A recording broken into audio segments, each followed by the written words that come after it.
When I grew up in the business in the early to mid 90s, we would see our customers 4 times a year. We'd put the oil sticker on us, 3 months, 3,000 miles. And now some cars may only need one service per year. So I love the spring and fall seasons to get the customer back into the shop.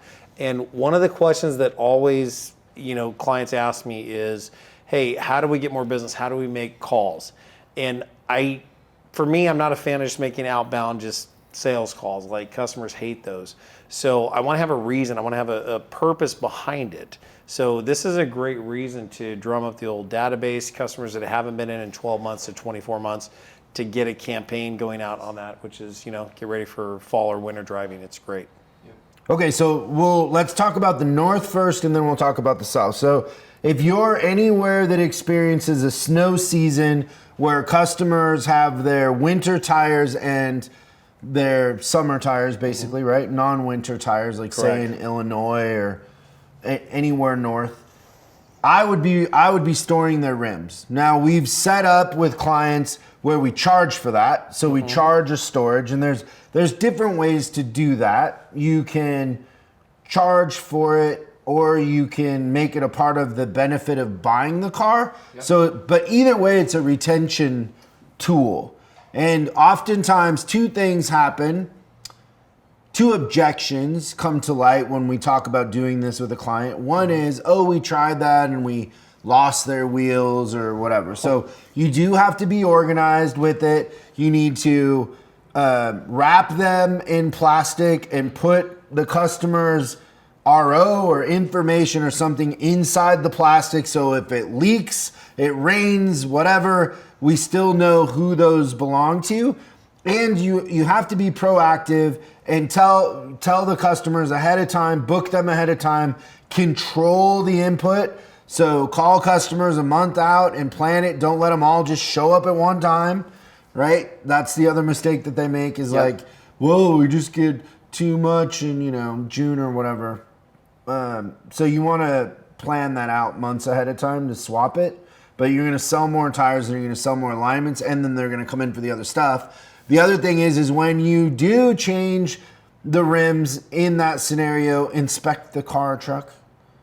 I don't know how many clients we've had that will do the storage part, but they just have a kid for $8 an hour doing it, just pop them and out. nobody's Send inspecting. So they're just letting all this opportunity because they don't control the input. They don't control how many are coming in and how often, and they're leaving it to chance. Customers wait until the very last minute and then they panic.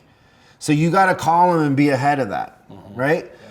The other thing that happens with that is like, we have nowhere to store them.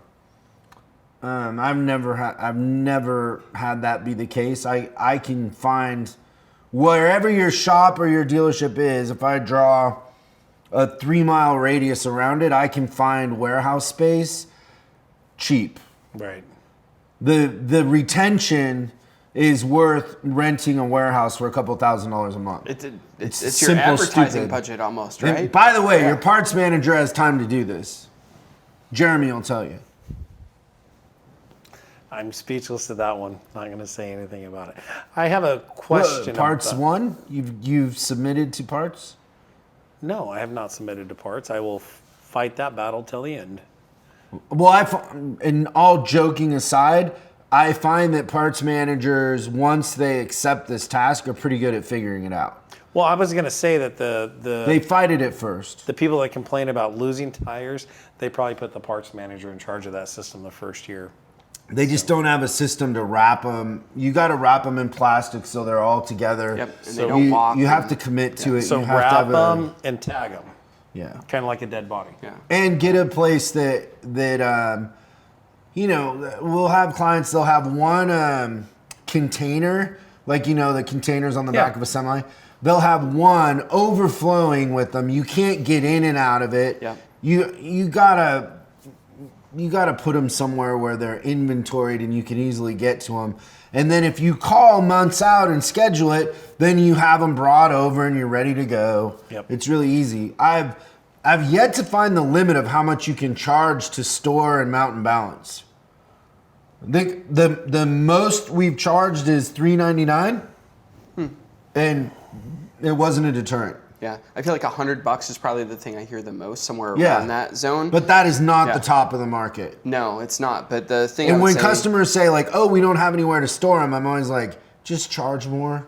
Right. Like if you're storing 200 of them every season, we probably could store 400 if you weren't the anti-storing them machine. But if we charge 250, it pays for itself.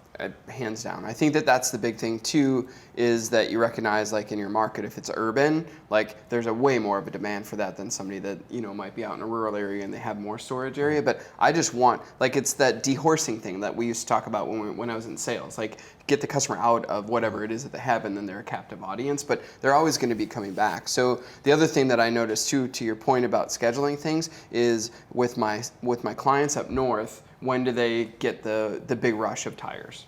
Right? They call after the first snowfall. And then all of a sudden it's panic. It's crazy and it's chaos and everything like that. And that's the big thing is with that tire stuff. If you have all their tires, you know the 200 or 400 people that you've got that have them, you start kind of planning that out 5 a day for, you know, from the middle of September to the end of October is what you're doing and everything like that. And you schedule it out and it's nice and easy and then it's guaranteed revenue. I think that is just, it's the glue. Also, you can call them and tell them like, hey, your tire measurements at this, we should put new rubber on these rims. Yeah.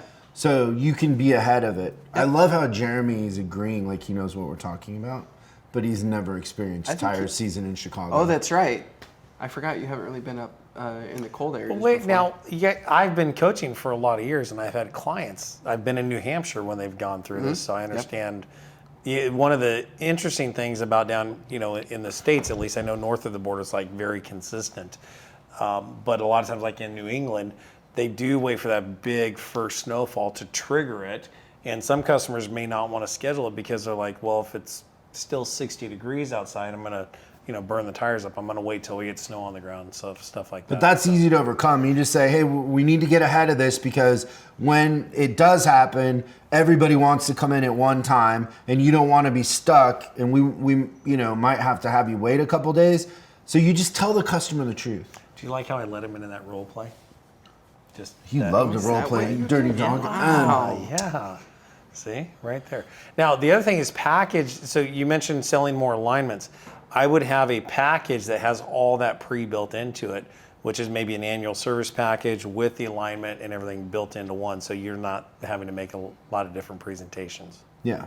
And also, if you're a dealership, every time you sell a new or used car, you could give them a coupon for half off the first storage, or even do it for free the first year. Once they get hooked in and you have one set, you got them. All you need is the wheels, man. Yeah, so it's over after that. If you sell, it's always funny to me is I'll be like, okay, how many do you guys store? And they're like, oh, 50. And I'm like, well, how many new cars do you sell a month? They're like 150. I'm like, so in a year, you're selling 1,500 cars? And you're like, what? Right. No, it starts in F&I. Right. It starts at the sale. And then how many used cars? Like, why can't you store them on those too? So it starts up front. You have home field advantage. Act like it.